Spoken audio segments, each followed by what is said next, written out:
when I got the first phone call from Brian to tell me it was going in,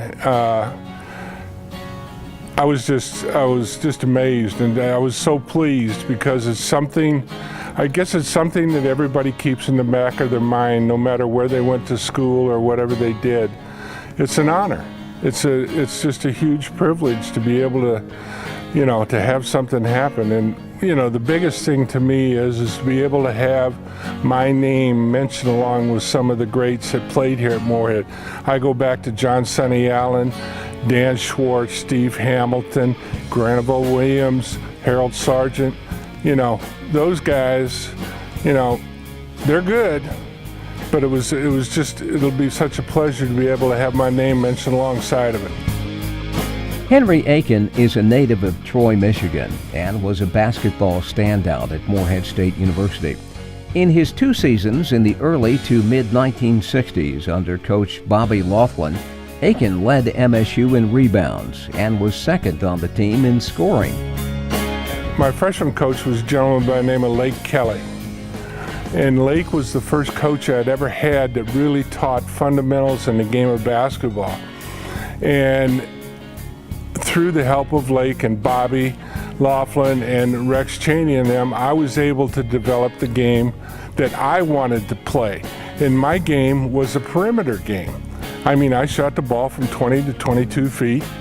I liked to run the floor. There was a lot of things that, wasn't normal for a 6'9" player to do. He ranked in the OVC's top 10 for scoring, rebounding, field goal percentage, and free throw accuracy both seasons. Akin played in the NBA for 2 years, initially with the New York Knicks in 1966 and 67, and then Seattle Supersonics the following season.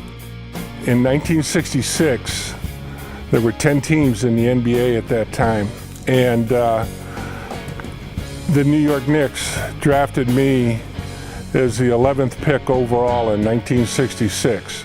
So I got to go to the Knicks, and you're talking guy coming from a small town, went to school at Morehead and stuff. When you go to play a game, you go up against Boston. You're playing against Russell, Havlicek, Satch Sanders, Casey, Sam Jones. Philadelphia, you go up against Wilt, Chet Walker, Billy Cunningham. The list just went on and on and on, and it was scary.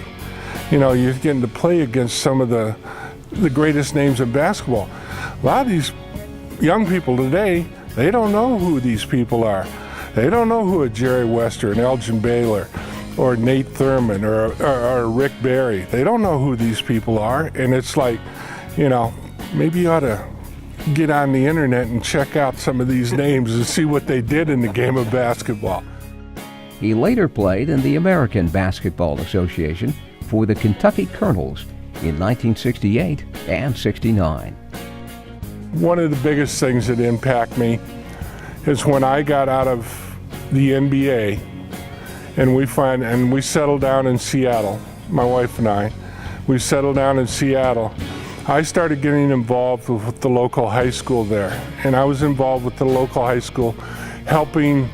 I was more of a mentor. I wasn't a coach. The reason that I wanted to do that is that I never really had anybody do that for me.